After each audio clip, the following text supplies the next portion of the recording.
வணக்கம், welcome to my channel. இன்றைக்கி நம்ம பார்க்க போகிறது முள்ளங்கி காரக்குழி பணியாரம் தான். இதுக்கு தேவையானது வந்து முள்ளங்கி, அதை ஸ்கின்னை பீல் பண்ணிவிட்டு நம்ம சின்ன பொடியாக உள்ள துவாரம் உள்ளதில் கிரேட்டரில் கிரேட் பண்ணி தனியாக எடுத்து வச்சுக்கலாம். இப்போ 2 டேபிள் ஸ்பூன் ஆயில் விட்டு கொஞ்சோண்டு பெருங்காய பொடி போட்டுட்டு அதுக்கப்புறமா 1 டீஸ்பூன் கடுகு, உளுத்தம்பருப்பு, கடலைப்பருப்பு போட்டுடலாம்.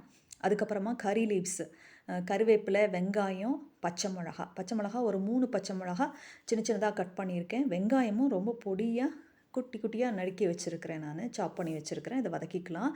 கொஞ்சம் சால்ட் போட்டு வதக்குனிங்கன்னா சீக்கிரமாக வதங்கிடும். அதுக்கப்புறமா ஒரு 1/2 இன்ச்சு இஞ்சி, அதை வந்து சின்னதாக கிரேட் பண்ணி வச்சுருக்கிறேன். அதையும் நம்ம வதக்கிக்கலாம். நீங்கள் பூண்டு கூட போட்டுக்கலாம். இதுக்கு பதிலாக அது ஆப்ஷனல் தான். நெக்ஸ்ட் டைம் போடும்போது பூண்டு போட்டு செஞ்சு பாருங்கள். முள்ளங்கிலையும் காரம் இருக்கும், அதனால் நம்ம க்ரீன் சில்லியும் போடுறோம், ஜிஞ்சரும் போடுறோம், பார்த்து போடுங்க. இது பொடியாக உள்ள அந்த ஹோல் உள்ளதில் தான் கிரேட் பண்ணியிருக்கேன். அதனால் ரொம்ப குயிக்காக 5 to 10 மினிட்ஸ்க்குள்ளே இது வந்து வதங்கிடும். இப்போ வந்து பணியாரத்துக்குள்ளே போடுறதுனால நம்ம ஒரு 50% வந்தாலே போதும், நம்ம எடுத்துடலாம். இதுக்கு தேவையான மஞ்சள் பொடி போட்டுக்கலாம். அதுக்கப்புறமா சால்ட்டு போட்டு நம்ம வதக்கிக்கலாம். இதுக்கு தேவையானது என்னென்னு பார்த்தீங்கன்னா, கோகோனட் கண்டிப்பாக வேணும். தேங்காய் பூ கண்டிப்பாக துருவி வச்சுக்கோங்க. கொஞ்சம் மல்லித்தலையும் வச்சுக்கோங்க கடைசியில் போடுறதுக்கு. அப்புறம் ஒரு 1/2 லெமன் வச்சுக்கோங்க.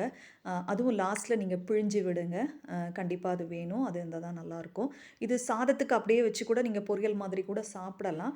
பட் நான் இதை வந்து இன்றைக்கி வந்து குழி பணியாரமாக நான் சுட போகிறேன் விட்டு. இப்போ வந்து நான் வந்து 1/2 லெமனை பிழிஞ்சு விடுறேன். யூஸ்வலாக நம்ம வந்து சாம்பாரில் போடுவோம், அல்லது நம்ம அவியலில் போடுவாங்க. வேறு என்ன செய்வாங்கன்னு எனக்கு தெரியலை.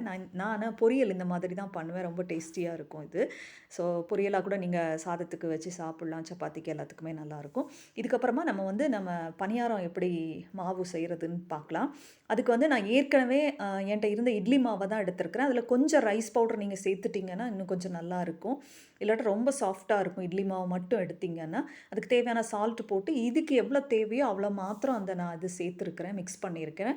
அதுக்கப்புறம் இது வந்து நீங்கள் தனியாக செய்கிறதா இருந்தால் 1 டம்ளர் நீங்கள் பச்சரிசி எடுத்திங்கன்னா அதில் 1/4 பாகம் உளுந்து எடுத்து ஒரு 4 மணி நேரம் ஊற வச்சுருங்க. அதுக்கு 1/4 டீஸ்பூன் வெந்தயம் போட்டு ஊற வச்சு கழுவி அரைச்சி நைஸாக நீங்கள் எடுத்து வச்சுக்கோங்க. நான் ஏற்கனவே இருந்த இட்லி மாவில் தான் பண்ணுறேன். கொஞ்சம் புளிச்ச மாவாகவே எடுத்துக்கிட்டிங்கன்னா நல்லாயிருக்கும். இப்போ இதில் வந்து நான் நான்ஸ்டிக் இதாக இருக்கிறதுனால கொஞ்சமாக எண்ணெய் விட்டு இந்த குழியில் வந்து நான் இப்போ ஃபில் பண்ணுறேன். இதில் வந்து ஒரு 1/2 நீங்கள் ஃபில் பண்ணிங்கன்னா கூட போதும், அல்லது ஒரு 75% ஃபில் பண்ணுங்கள். இது வெந்த பிறகு நம்ம அடுத்த சைடு நம்ம டர்ன் பண்ணி விட்டுக்கலாம். இதுக்கு வந்து கோகனட் சட்னி நல்லாயிருக்கும், அல்லது நீங்கள் டொமேட்டோ சாஸோ சில்லி சாஸோ வச்சு சாப்பிட்லாம். இது ஒரு டிஃப்ரெண்ட்டான ரெசிப்பியாக இருக்கும். யாரோ இந்த மாதிரி ட்ரை பண்ணியிருப்பாங்களா என்னென்னு தெரியல. இது கண்டிப்பாக செய்து பாருங்கள். அந்த முள்ளங்கியோட டேஸ்ட்டு கொஞ்சம் கூட தெரியல அதில். ரொம்ப நல்லா இருந்தது. சாப்பிடாத பிள்ளைங்க கூட இந்த முள்ளங்கி நம்ம கூட ஜாஸ்தி விரும்பி சாப்பிட மாட்டோம், பெரியவங்க கூட. பட் இது வந்து ரொம்ப டிஃப்ரெண்ட்டாக இருக்கும். மார்னிங் பிரேக்ஃபாஸ்ட்டுக்கு ஈஸியாகவும் இருக்கும், நீங்கள் செஞ்சிடலாம். கொஞ்சம் புளிச்ச மாவு இருந்ததுன்னா போதும். அதில் லேசாக ரைஸ் பவுடர் மட்டும் கொஞ்சம் சேர்த்துக்கோங்க. ஏன்னா வெறும் நீங்கள் இட்லி பேட்டரில் பண்ணிங்கன்னா ரொம்ப சாஃப்டாக இருக்கும். இப்படி நீங்கள் ரைஸ் பவுடர் சேர்த்திங்கன்னா வெளியே கொஞ்சம் கிறிஸ்பியாக இருக்கும், உள்ளுக்குள்ளே சாஃப்டாக இருக்கும். இப்போ நம்ம செக் பண்ணிடலாம். அந்த ஸ்பூனை விட்டு பார்த்தா அதில் ஒட்டலை. இப்போ நம்ம எடுத்துடலாம். இதுக்கு வந்து கோகனட் சட்னி நல்லாயிருக்கும். இந்த மாதிரி டிஃப்ரெண்ட்டான ரெசிபீஸ் வந்து என்னோடய சேனலில் நிறையா இருக்குது. இந்த ரெசிபி பிடிச்சிருந்ததுன்னா உங்கள் ஃப்ரெண்ட்ஸ்க்கு, ஃபேமிலிக்கு ஷேர் பண்ணுங்கள். என்னோடய சேனலை சப்ஸ்கிரைப் பண்ணுங்கள். மறக்காமல் பெல் ஐக்கனை டச் பண்ணுங்கள். அப்போ தான் லேட்டஸ்ட் அப்டேட்ஸ்லாம் உங்களுக்கு கிடைக்கும். தேங்க்யூ ஃபார் வாட்சிங், subscribing my channel. Have a nice day.